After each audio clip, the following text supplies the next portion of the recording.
जय हिंद दोस्तों, मैं अंशुमान मिश्रा अपने चैनल लेट्स ट्रिक तक में आप सभी का स्वागत करता हूं। जैसा कि आप सभी जान रहे होंगे, हमारी पॉलिटी की सीरीज चल रही है जिसमें कल हम लोगों ने पार्ट 1 पढ़ा था, तो उसी की आज हम सेकंड सीरीज की स्टार्टिंग करते हैं, उसका पार्ट 2। तो उसकी शुरुआत करते हैं। देखिए, पॉलिटी की सीरीज पार्ट 2 में क्या है। पार्ट 2 में सिटीजनशिप है, नागरिकता है, जो कि किस आर्टिकल से है, आर्टिकल 5 से लेके आर्टिकल 11 तक। तो इन 5 आर्टिकल के बारे में आज हम लोग डिस्कशन करेंगे कि ये 5 आर्टिकल क्या है। आर्टिकल 5 क्या है। देखो, सिटीजनशिप हमने एक्चुअली लिया कहाँ से, सबसे पहले ये देख लेते हैं। देखो, सिटीजनशिप जो है हमने इंग्लैंड से बोरो किया है, क्योंकि हमारा पूरा कॉन्स्टिट्यूशन कहीं ना कहीं से बोरो किया गया है, कुछ कनाडा से, कुछ यूएसए से, कुछ रसिया से। तो यही हमने सिटीजनशिप कहाँ से लिया है, सिटीजनशिप हमने ब्रिटेन से लिया है, ठीक है। और सिटीजनशिप एक्ट कब आया, सिटीजनशिप एक्ट जो आया था 1955 में आया है, सिटीजनशिप एक्ट 1955। इसमें बहुत सारे आयोग भी आए हैं, ठीक है, जैसे फजल आयोग हो गया। 1955 में ही जवाहरलाल नेहरू जी को भारत रत्न भी मिला है। तो ये सारी चीजें हुई हैं 1955 में। स्पेशली क्या था, सिटीजनशिप एक्ट आया। तो आर्टिकल 5 क्या है, भारत में पैदा होने वाले बच्चों को नागरिकता का प्रावधान, मतलब जो भारत में पैदा हुआ हो उसको नागरिकता प्रोवाइड की जाए। मतलब अब हम लोग भारत में हैं तो भारत में नागरिकता प्रोवाइड की जाएगी। और एक चीज और बताना चाहता हूं कि भारत में एकल नागरिकता का प्रावधान है, ठीक है, सिंगल सिटीजनशिप, एकल नागरिकता। भारत में सिंगल सिटीजनशिप का प्रावधान है। मतलब जैसे कि आप लोगों को पता होगा, अमेरिका में, जैसे अमेरिका में आपको स्टेट्स की भी सिटीजनशिप लेनी पड़ती है और मतलब पूरे कंट्री की भी। तो वैसे अपने इंडिया में ऐसा नहीं है। अगर हम लोग भारत के नागरिक हैं तो हम बिहार भी जा सकते हैं, बंगाल भी जा सकते हैं, मतलब पूरे इंडिया में कहीं भी जा सकते हैं। तो ये हमारे देश में सिंगल सिटीजनशिप है, एकल नागरिकता है।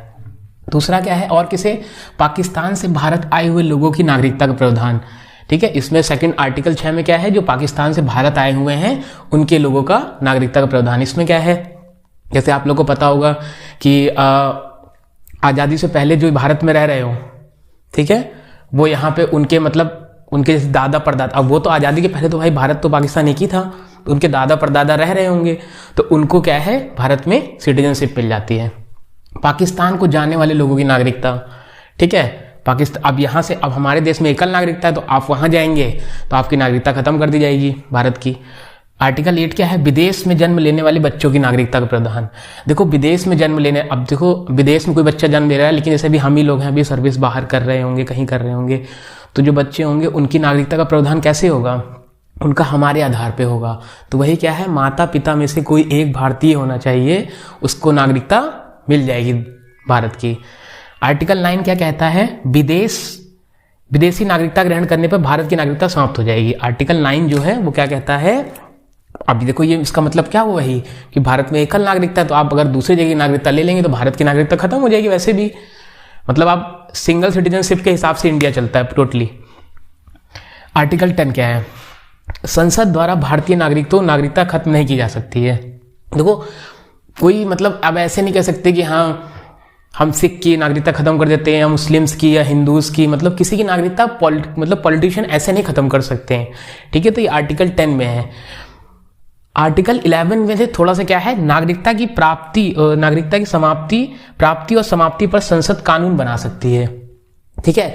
अब किसको नागरिकता देना है और किसकी समाप्त करना है, कानून बना के किया जा सकता है। देखो, यहाँ पे संसद डायरेक्ट नहीं कर सकती है, कानून बनाएगी, कारण बताएगी, उसके बाद उसका हो सकता है कि हाँ चलो ये भाई भारत, अब जैसे हम लोग अभी मान लो इंडिया में रह रहे हैं, अभी कश्मीर क्या है, कश्मीर मान लो हम हार जाते हैं, कोई चाइना की बॉर्डर पे कोई देश हार जाता हमसे, तो हम क्या है, उसको क्या करेंगे, जैसे वो जीतते हैं तो हमारे देश में आएगा, तो उनका क्या है, एक साथ में हम लोग सिटीजनशिप दे देंगे उन सभी को। मान लो हम बांग्लादेश को जीत लेते हैं, पाकिस्तान को जीत लेते हैं, तो क्या है, वहां के सारे पीपल्स को इंडियन की सिटीजनशिप मिल जाएगी।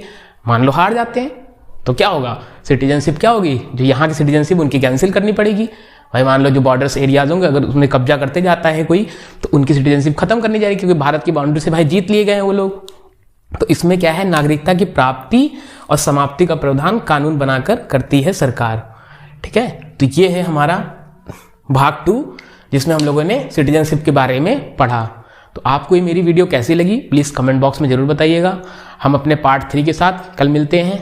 Thank you. जय भारत, जय हिंद।